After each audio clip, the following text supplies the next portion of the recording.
Merhaba, kanalıma hoş geldiniz. Bugün sizlere mum grafiği nasıl yapabileceğinizi öğretmeye çalışacağım. Bu grafik Japon bir pirinç tüccarı tarafından bulunmuştur. Genellikle finans ve borsa analizlerinde kullanılır. Mum grafiği bir varlığın belirlenen zaman dilimi içindeki en düşük ve en yüksek, ayrıca açılış ve kapanış değerlerini görsel olarak ifade eder. 3 bileşenden meydana gelmektedir. Bunlar fitil veya diğer adıyla gölge, gövde ve gövdenin içindeki renk. Mum grafiklerinin birçok farklı türü olup birçok farklı alanlarda kullanılmaktadır.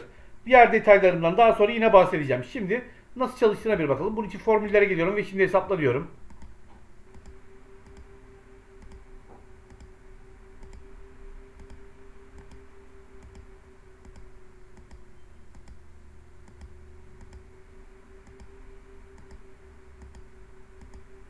Şimdi yapım aşamasına geçelim. Bunun için şuradaki değerlerimi alıyorum. Kopyalıyorum. Sayfa 2'de şu alana özel yapıştır değerleri, özel yapıştır biçimleri diyeceğim.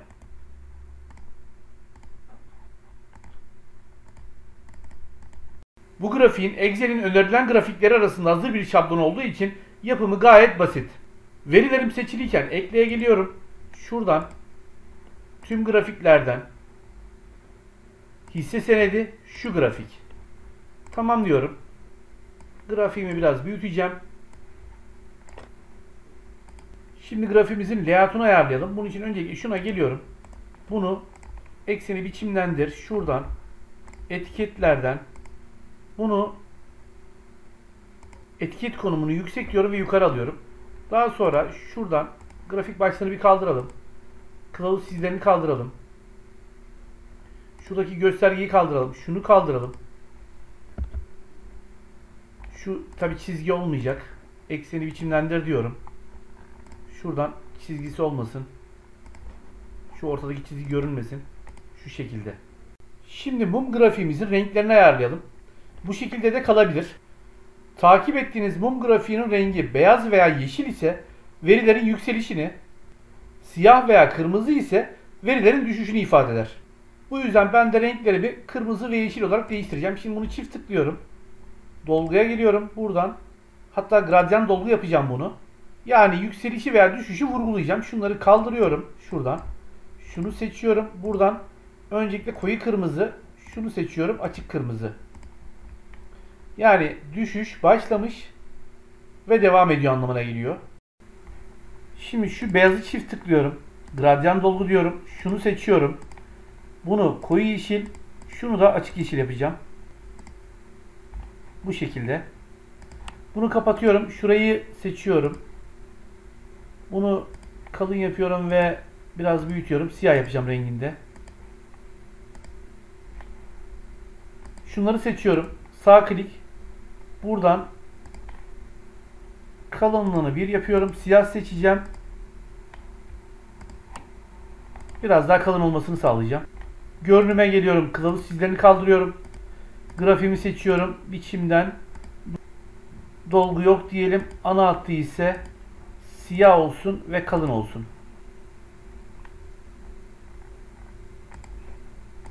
Grafiğimiz neredeyse tamamlandı. Son detay bilgileri de vereyim. Mum grafiğinin seçilen veya belirlenen zaman dilimi içinde uzun olması, verideki hareketin güçlü ve belirgin olduğunu, kısa olması da zayıf ve belirsiz olduğunu ifade eder. Belirlenen veya seçilen zaman dilimleri minimum 1 dakika, maksimum 1 yıla kadar olabiliyor. Şimdi grafiğimizin nasıl çalıştığına bakacağız. Bunun için geliyorum sayfa 1'e. Şuradaki verileri formüllerle birlikte alıyorum ve şuraya yapıştırıyorum. Formüller şimdi hesapla diyorum.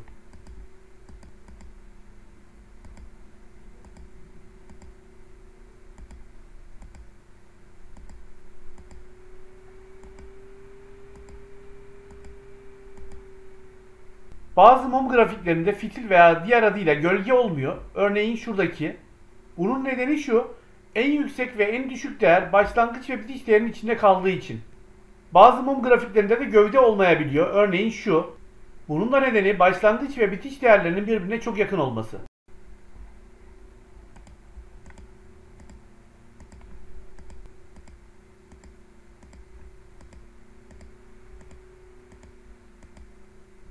Bu video ile ilgili anlatacaklarım bu kadar. Verdiğim bilgilere sizlere faydalı olacağına inanıyorum. Kanalıma abone olup Bildirimleri açmanız halinde bundan sonrasında yayınlayacağım faydalı paylaşımlardan haberdar olabilirsiniz. Beni takip edip çalışmalarımı izlediğiniz için teşekkürler.